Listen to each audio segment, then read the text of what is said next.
This is Tony Chimmel, and I'd like to introduce the hosts of the Game Marks podcast, George Feis and Johnny Clash.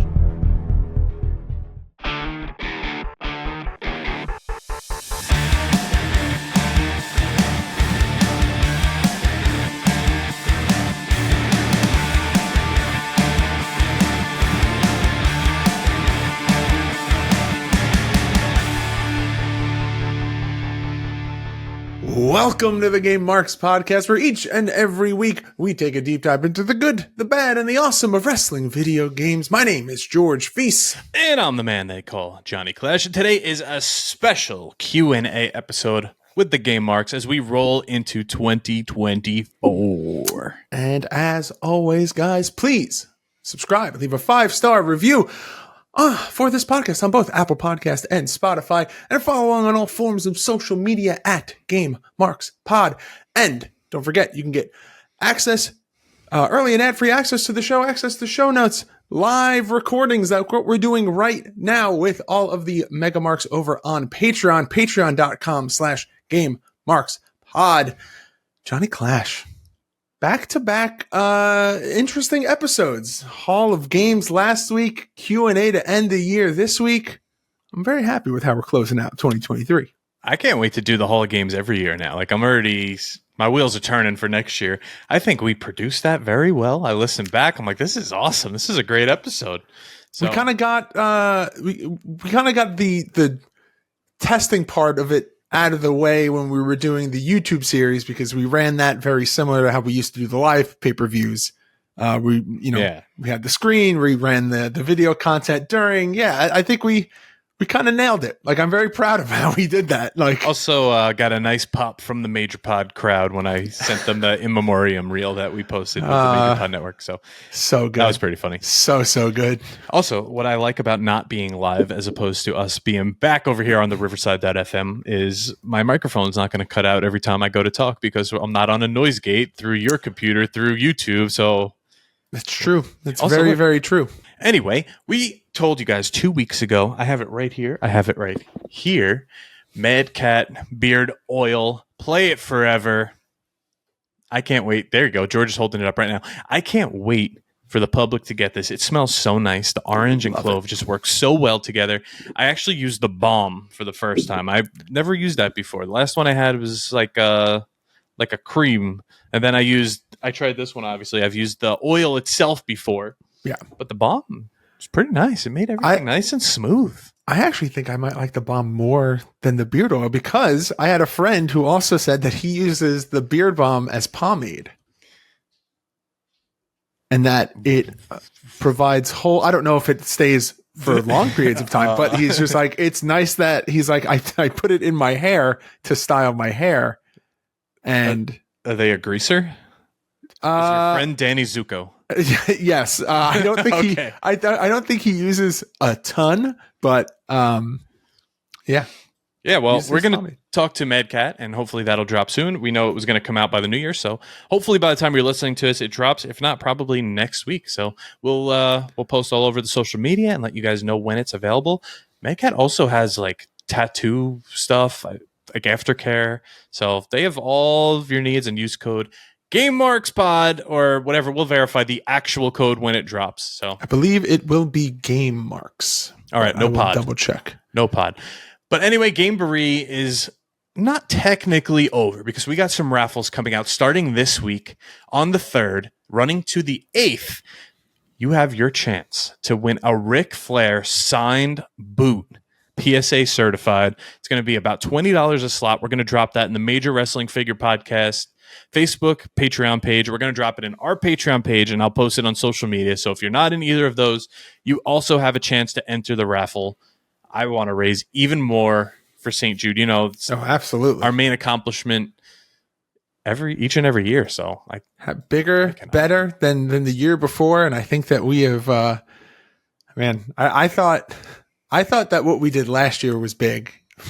Now we have we're kicking it off with a Ric Flair signed boot. Yeah, we're almost at 1,500 right now, which is crazy enough just from running the live shows. So these raffles are really going to push it over the edge, and that'll lead us all into Game Marks Mania, which will also be announced at a later date where we're going to marathon stream. We're going to have a nice day of just playing games and raising even more money. Yeah, I cannot wait. And we got to say, every year, the support that comes through for Gameberry, for Game Marks Mania, it's awesome. It is it is surprising, but not surprising, because we have a great community and a great group of people that listen to the podcast. But it's just I'm always pleasantly surprised at how we all rally together to raise money for St. Jude's. I absolutely love it. But George, today we have a very special episode. We have a Q&A. We're going to keep it casual. We're rolling into the new year. If you're listening to this right now on release day, it is New Year's Day. So 2024, we're going to say see you next year at the end of this one to each other. But 2024 is right here, and we're going to reflect, and we're going to just talk about some video games. Are you ready? I'm ready. Let's go.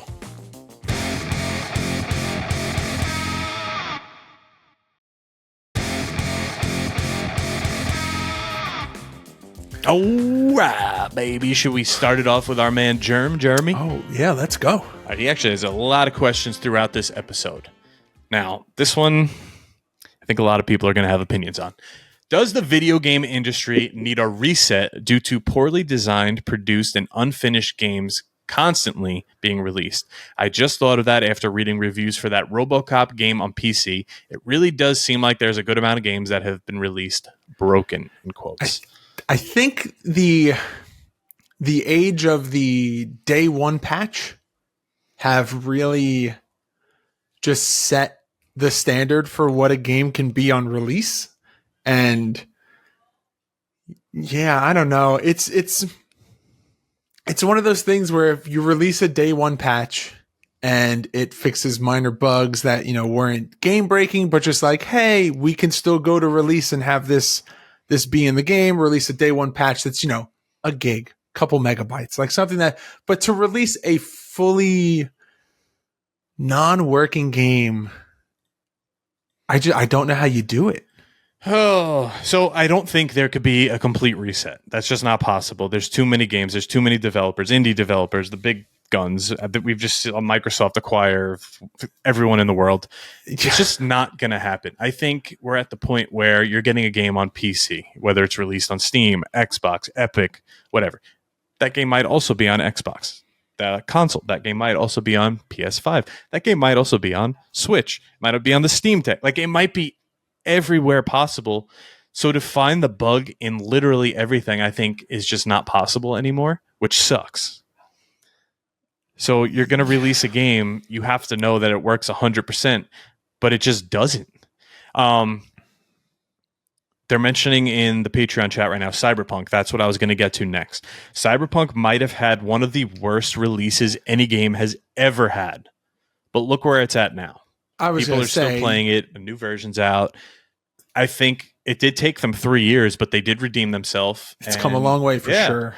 You don't really see like those types of stories happen where you write a game off completely and it makes a comeback.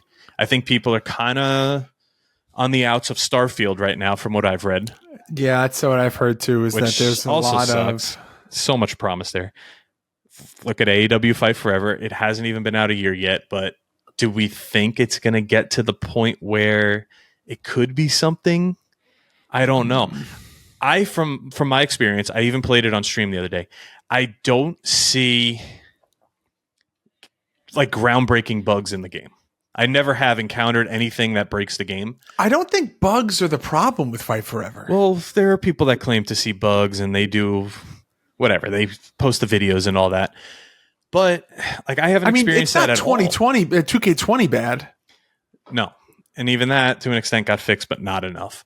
I think they need more match types. Put in a steel cage. Put in whatever the War Games type cage. Put in Blood and Guts. Blood and Guts, yeah. Put in all that stuff. Fix Stadium Stampede. Put in maybe a new mode. Fix the Casino Battle Royale. Make that somewhat interesting Soups just said in the chat, a dog collar match. Matches that have been televised like and promoted as like staple like special match types. Like put those in there. Like it's a great idea. Like have they done just a regular cage match? Like open top cage match? On TV? Yeah. Yeah, of course. Why don't I remember? Britt Baker and Thunder Rosa. There's been a few. Oh yeah. Those are cage matches. I don't know why. For some reason, we said Cody. Yeah, For some reason, I thought they were part of like blood and guts matches. That I was just like putting that together. I mean, they're similar. There's just so much they could do there, and I think to get back to the question, the game should be released with all this stuff. AEW's model is we're going to keep developing it, but I don't think they put enough in the beginning. But to get back to, I don't know what the RoboCop game is. That does not interest me at all, so I just don't know. They should be at least 99% working when you get them, then release the day one patch. Yeah, man. I'm trying to think of other games. I talked about it last week or the week before, like when they released the Force Unleashed. It's a game. It's riddled with bugs. I had it for the Wii and couldn't do shit about it. Yeah, and again, that goes back to what you were saying before. Games released on different consoles with different hardware, different hardware limitations. You have to turn certain effects off and stuff. I get it, man. It's a hard job to be a publisher and a developer, knowing that there are so many hurdles that you have to, or hoops that you have to jump through. Whatever analogy you want to, assign to this to say that all the consoles that you have to develop for, but. This goes back to the debate of, is it better to release a game to get it out and meet your release day, or be like, hey, there were some hiccups. We're going to delay it a little bit, but we rather put out a full game that is, finished rather than a broken game that will leave the audience, underwhelmed with a bad taste in their mouth. Look at, I can't think of it right now. WrestleQuest. They delayed the night before their release, which was a little bit of a letdown. I was ready to play it, but they made it workable. There hasn't been anything super breaking. People are still playing it and loving it. So I just feel bad, honestly. I was thinking about this on my drive home today. How many developers... I was thinking about the GTA hack. That's why this kind of came to my mind. Okay. You pour your heart and soul into a game... You see it from, think about us making like a design. We see it from the ground up. So we see it a little bit differently. Like we're not looking at it as a finished product or as something perfect or from the user standpoint. We're looking at it from the developer standpoint. For them to put out the game, high five each other and be like, all right, let's do this. And then just get shit on. Like, why would you even want to work on another game after that? I guess once the paycheck comes in.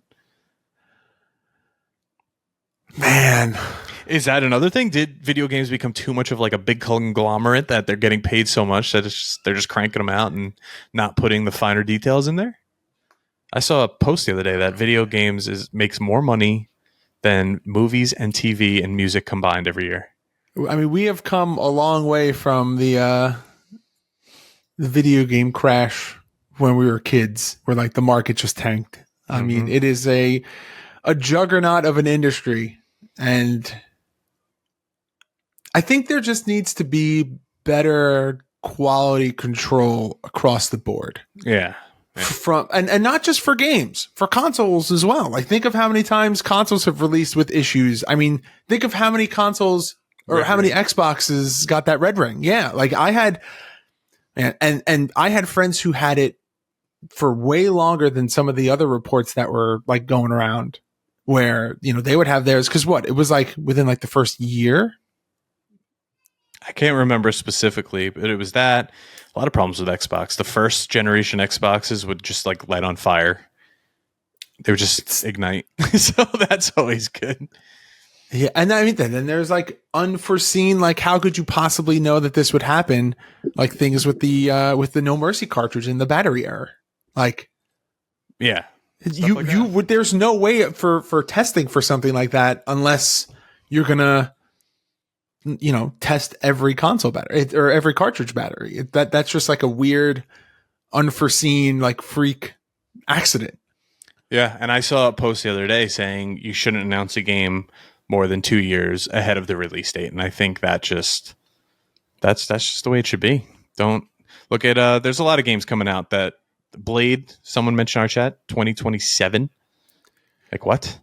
The Wolverine footage just got leaked. That kind of looked pretty cool. Did Yeah, you I see mean that? they're announcing. Okay, do you think that the video game industry is kind of pulling from the movie? Like, think of how, like the MCU, they release the calendar, and it's like these are the movies that we have until 2027 or 2030. Like that's they release years and years of content ahead, and that is all subject to change and things get moved around and people drop or get dropped from projects and writers change and directors change and all these other things. But do you think that that's where the video game industry is kind of going, where they're learning from, like, well, the MCU has had It's becoming bigger, so success. So we'll see. I guess it all remains to be seen. That was the long version of the answer. yes. The question. So sorry. Anyway, let's move on from there. All right. Justin Summer says, in honor of an old CPA story, which we have mentioned on this show before with him, was there ever a video game or video game system that you wanted to get for Christmas but didn't? I always wanted a Dreamcast, and I never owned a Dreamcast. But did you ask for that for Christmas? Yeah. I had looked to get a Dreamcast, and I had a friend around the block that had it, and I was obsessed with it. And we played like original Soul Edge or Soul Calibur, whichever one was on there, and Phantasy Star Online and Crazy Taxi. And that's before Crazy Taxi was on every console imaginable. Yeah. And then The Simpsons were like, we got you with the Crazy Taxi. Yeah. I wanted the original Xbox so bad. My cousin had it. I've mentioned playing Halo. I made a Lego Xbox. Like, this thing was sick. That's like, it was awesome. like this big. It didn't have the disc tray or anything, but it had like a flat. No, you were going to say it didn't work. I was just like, obviously it didn't work. It had like a cartridge slot and stuff. Like, I put time into this. I was a little bit older. I was like, hell yeah. Left it under the tree to show my parents, like, yo, this is what And they were want. like, oh, look, he already has an Xbox. We don't need to get him one. Yeah, I didn't get it. They were expensive. They were hard to find. They were the Turbo Man of that year. But I think it was probably only a month or two later, I just used all of whatever money I had. And there we go. I got the Xbox. Didn't get it for Christmas, but I'm sure my Christmases after that were filled with Xbox games. So Yeah, because once you have the console, it's just, hey, I found this game. I think you'd like it's it. like, Hey, I all found right, this hey, game. I think you'd $50. like it. We got you. yeah. All right. This next one comes from friend of the pod, Critical Mongo, from the History of the Wrestling Video Games podcast. He asked, when do y'all think the era of indie devs citing AKI games as their main inspiration will end? And what do you think the next trend will be? Well, I feel like in wrestling, that golden age is always going to be those. It AKI. is. But I guess It's like everyone making Hasbro figures now. When people our age aren't, I'm trying to think. Okay, so I'll use Jack Tomlinson as an example. When we talked to him at one of the Cap shows, he said that the first wrestling game that he remembers playing is like SmackDown vs. Raw 2006. I think it was like 11. Or yeah, it was something further, well beyond. But I think that's going to be the leap when the people who grew up playing N64 as their wrestling game, when like the PlayStation 3, late PlayStation 2, PlayStation 3, people growing up and they're like, yeah, first games I played, SmackDown vs. Raw, or, it's once that changing of the guard, like how back in the day it was like everyone used, Mario and as their benchmark for platformers. And so I see it being the nostalgia because it's a different type of game. It's so easy to play. Pick it up, play it. That's it. It's done. AEW tried it. UPW's coming out. There's been a few others. These games have been modded for how long? There's so many different mods out there. We've played them all. When you get to like the SmackDown vs. Raws up to now, they're just realistic looking wrestlers. It's hard to like make that the next trend because that's just a realistic game. That's like what Virtual Basement's doing. That's what 5-Star Wrestling did. Like those kind of games. The game we're playing next week's kind of like that. I want to see the next trend be like the original SmackDown. Oh, see, I was going to say, I want someone to come out and be like, we were really inspired by WrestleMania, the arcade game, and we decided to make a beat 'em up side scroller. That would be cool too. Like Arcade Fighter, or like if there was a game mode that, or a game that had that as a mode, like how in the new UFC game, you can do like the regular, not the new one. What 5 is out now? 4 is the one that 5 just came out. Okay, yeah. So in 4, you could do all like the regular, normal MMA ones, but then there's the one that you actually like have a health bar. Mm-hmm. Like a wrestling game that is a standard wrestling game. And if you want to play wrestling matches, you can, but there's a version that plays like a Mortal Kombat Street Fighter style arcade game. I'm actually surprised no one has done that yet because it doesn't seem that hard, even though I tried and it was that hard. It's hard for people who've never made a game to do it, but if you're already there making a game to just like add this as a, arcade mode or something. I was happy to see Retromania be so good, and we played it. I loved it. You loved it.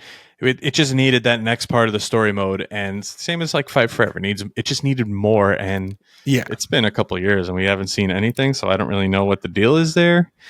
Yeah, but my pick would be I want to see a SmackDown trend, just simple controls, run and punch and kick and do a running wheel kick out of nowhere, climb the cage in 0.5 seconds, and just have fun. I like it. Yeah, I would say Day of Reckoning, but that kind of stems from those AKI games, I guess. All right? Just better graphics. Yeah. All right, Germ is back on the board. Jeremy Verrett, he says, Ukes tells Omega they're not working on Fight Forever. What other developer is being contacted? That's part 1. There's another question after this. People said EA could have been an option. Yeah. I think if they were going with a realistic game, someone like EA, I would have loved to see, I know it's not possible, see Midway get back into this. Oh, see, I was going to say NetherRealm. That's NetherRealm now. Just give me NetherRealm.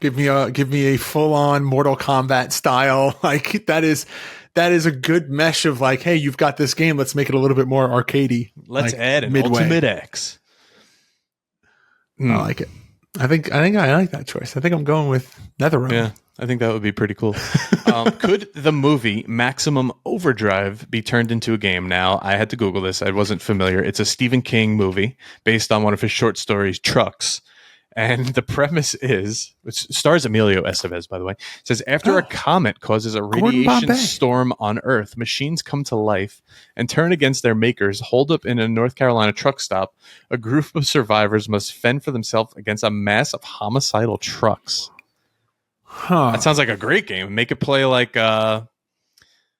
Twisted Metal a little bit. I was going to say, it could play like Crush Hour. Yeah. I think that would be cool. I think that works. Well, I don't see why not. I mean, it looks like it has cool characters, cool trucks. Do you remember the San Francisco Rush games? I do not. No. So there's like a car racing game, and there was a little bit more. Oh, look at that! Like in the age of like Cruising World and all that, it had a little bit more like of a arcadey style feel in the sense of like it was like if Cruising World and Mario Kart had a baby, like you could like go off of ramps and do like battles and stuff. And, like the cars are all super cool looking and the power-ups are interesting. Yeah. Have fond memories. I think the one I had I played the most was 2049, I think was the. Sure. I don't play racing games. So, all right. Podcast removed. Say we don't do this podcast ever. Okay. You're a fully trained wrestler with me. I'm out of retirement. We're an official tag team. What is our name? So I'm trying to think of what are the things that we have in common. The big things are hockey and video games. Hats and beards. That's what I would call it. Ooh, Hat Money Inc. Sure. Sure. No, that's a good. I want to say that it would be something video game related, like we would. The Super Smash Bros. No, that was actually a thing. That was, but that's still, I think, a great a great tag team name.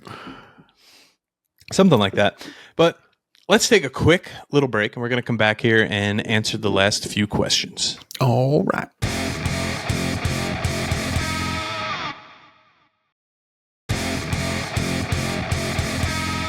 All right.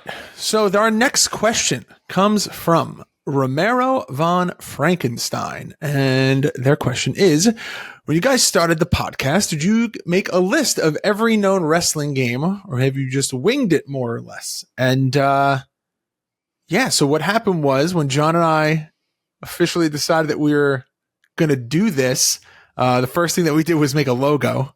And then once we had that, then it was trying to get everything together. So Clash went off to set up the episode style that we still use more or less to this day for the episode format. And then I went and compiled the list of games, and it has been ever evolving since since starting the podcast. Several wrestling games have been released, and we've found some obscure ones that we didn't even know existed when we first started. And yeah, the list is ever growing. And I think when we first started, it was almost 400 games, and we've played through a lot, but there's still a few hundred games on that list. So. Yeah, I said a few weeks ago that I didn't usually use the list to pick what game we're playing. I kind of just went off of like the general Wikipedia list of pro wrestling games, which you could see just by Googling that. It's probably the most visited site I've ever visited on Google just because of this show.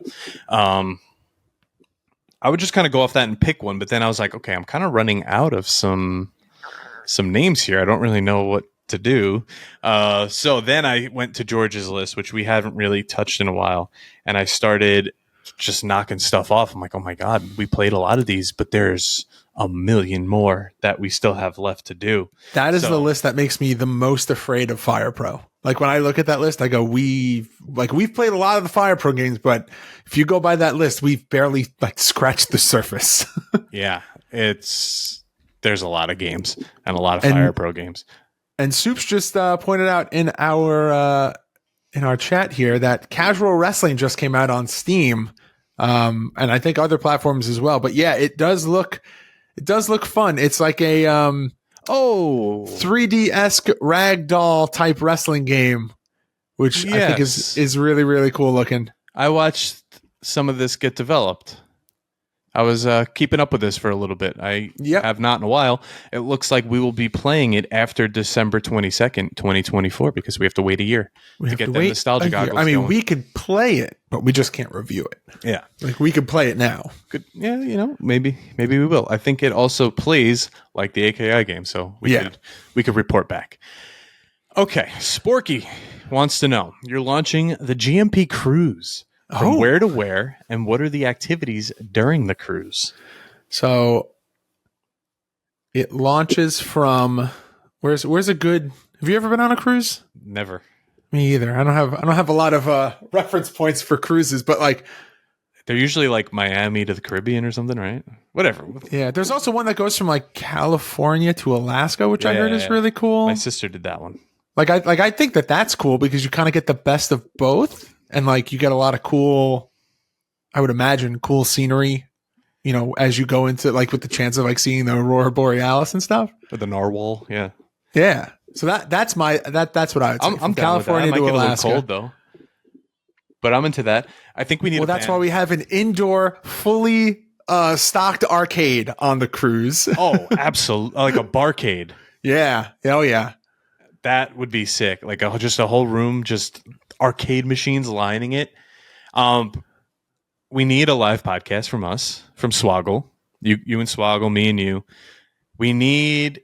Do we book a show? Do you think we have a ring and do like a little wrestling show? Absolutely. Oh, you know what it is? But it's like so. It's only Evil Uno and Big Game Leroy and. Oh, so I was gonna say, but we do it like it's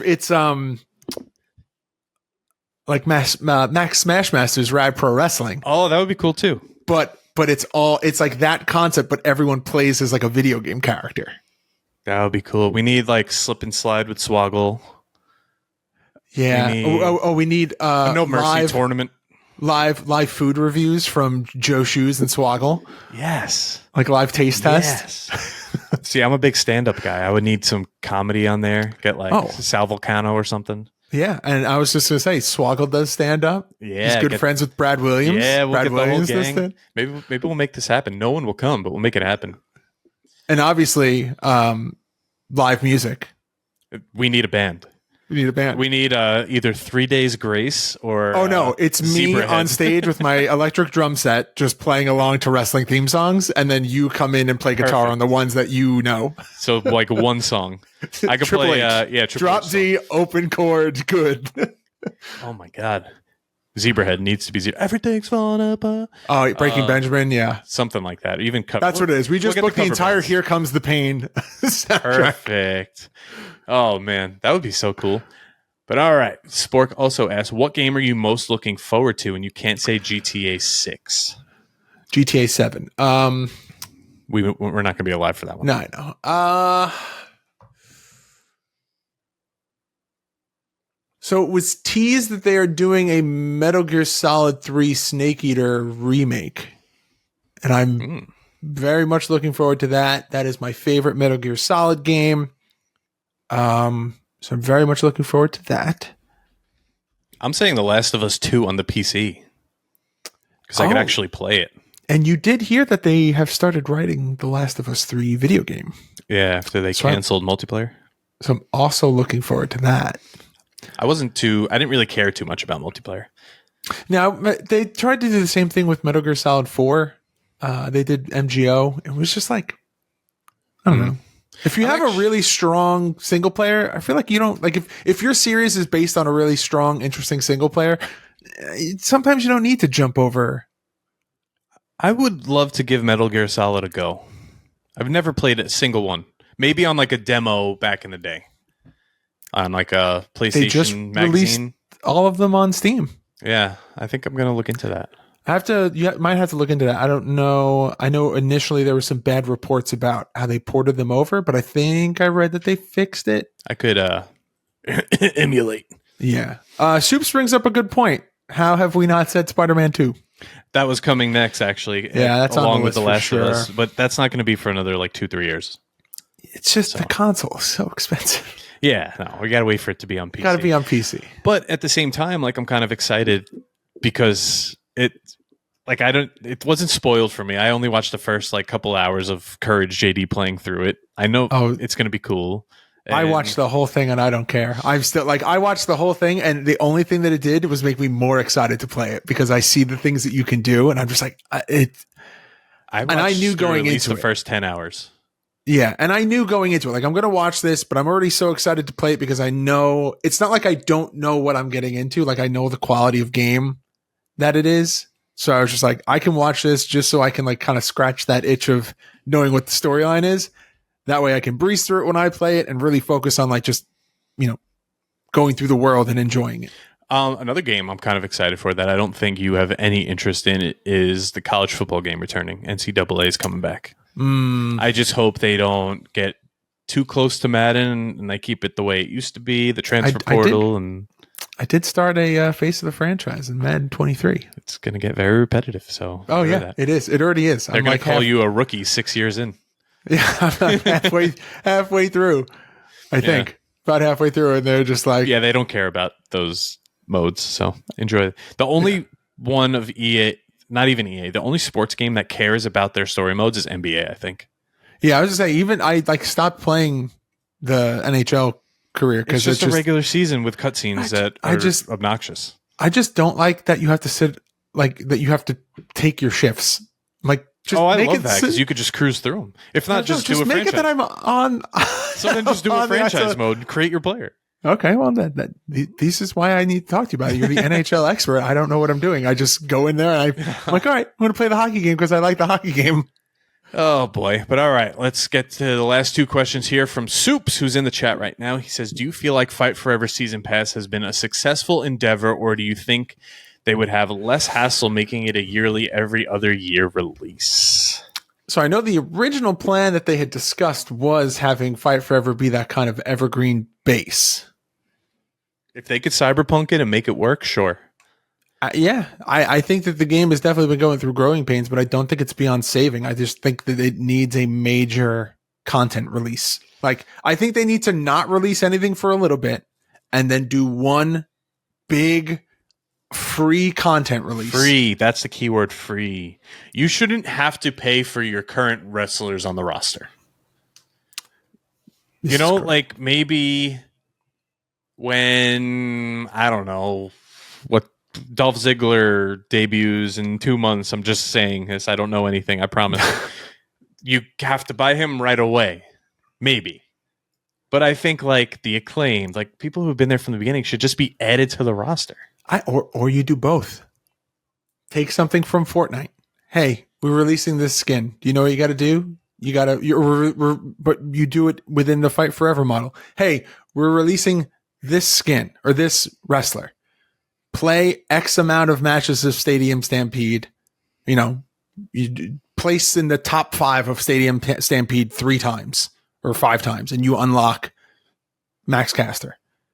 But then if you want to buy separate costumes and you want specific gear of Max Caster, sure, have an item shop with some, you know, things behind a paywall. But the wrestlers themselves should be mostly just play the game. It incentivizes people to play the game. And then you can have unique attires, those weird, like ghost Deathly Hollow versions of the characters. Those can be, you know, the things that are in the item shop or the skin shop or whatever you want to call it to pro shop to generate more more revenue for the game. Do you think they just need to fix the creative mode and people will be back in? I mean, think of how big the creative like community is in 2K. Yeah, I think that would fix a lot of it. But anyway, this one is specifically for George. Wait, do you have any ideas on what they can do? Yeah, I said make them free. Make wrestlers free. Forget about the battle pass and fix the game. That's it. Anyway, he said this one's specifically for George, but it's not. I'm going to chime in too. You recently said that any movie you watch around the holidays is a holiday movie. I watched The Toxic Avenger on December 22nd. Are you telling me that it's now a Christmas movie? No, that's not how it works. I'm referring to like a movie you watch maybe multiple times or every year. Give the backstory. So you actually said this like 2 or 3 weeks ago from a soft lock question that I believe was from Tecker. I got Home Alone 3 on VHS, which sparked my love for this movie. We kept it in the VCR for months, if not years, because, I don't know, we were watching Power Rangers probably on the actual TV, and we would just watch it all the time. So it became like the yearly Christmas movie. You know, like this year I watched on the day after Christmas, I watched A New Hope because Star Wars always reminds me of Christmas time, not because of the contents of the movie. Guess what? A New Hope's a Christmas movie now.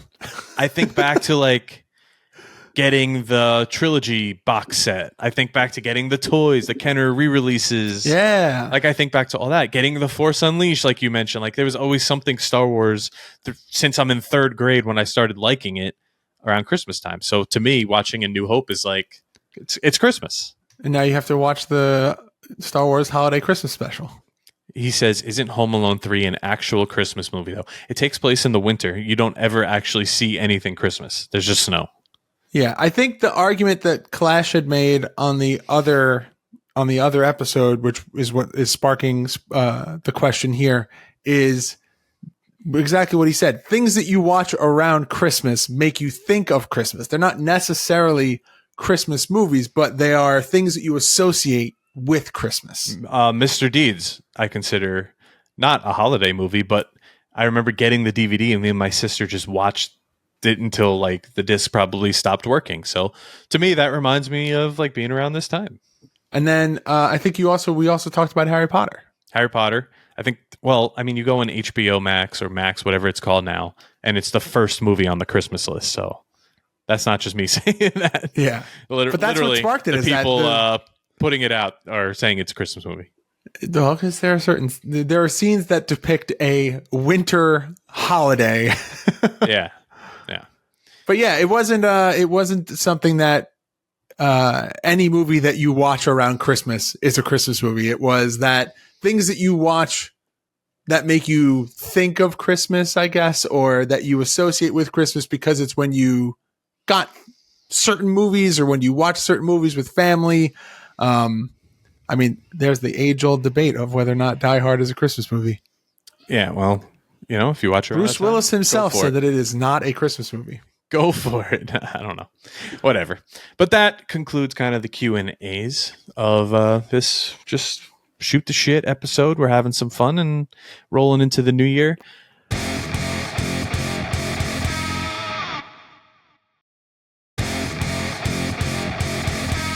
I kind of picked a good game. First of all, I'm confused. First of all, I didn't pick a soft lock because we're full of soft locks this week. This is a soft lock episode. So I picked a game next week that I thought was going to be a lot of fun. So I think we're going to have fun playing it. How we're going to play it. Why? Well, first of all, the game is called, for PS2, Online Pro Wrestling. So you think that you only play it online? I would say the title would make me think that you can only play the game. It's SmackDown. It's made by Ukes. That is my thought. Is that it would just be... It's a PS2 game. It can't just be online. The name of the game is Online Pro Wrestling. That's the only reason. Well, we'll see. We'll find out. Yeah, there's no way. I don't know. All right. Well, guys, you can go to youtube.com/GameMarksPodcast for all of our video content, weekly playthroughs. You can go to GameMarksPod.com/shop for all of our exclusive merchandise, ProWrestlingTees.com/GameMarksPod for our shirt designs. John, still waiting on that hyped up shirt that you told me. It's coming. It's coming. All right, I'm ready. I'm waiting for it. Patreon.com/GameMarksPod. For this show, early and ad-free access to show notes. You could be in the chat right now for the live recording at Game Marks Pod on all forms of social media. And please make sure to like, comment, subscribe, ring that notification bell, and leave us a 5-star rating and a review on both Apple Podcasts, Spotify, or wherever you choose to listen to your podcast. And if you have a product or service you would like to advertise on this podcast, please reach out to us at GameMarksPod@gmail.com. Johnny Clash. Happy New Year, my friend. Happy New Year to everyone out there listening. Thank you for your support in 2023, and we will see you in 2024. Johnny Clash, do that thing. Game over, Marks. See you next year. Game Marks Podcast, put them on the radar. Playing rare games, Sega Saturn, no Game Shark. Johnny and George work hard and they play hard. Future endeavor games and put them in the graveyard. From the deep dive to the clash at the feast. How can I get more? That's question of the week. Follow on Twitch, there's nothing that they won't play. Game Marks Podcast every single Monday.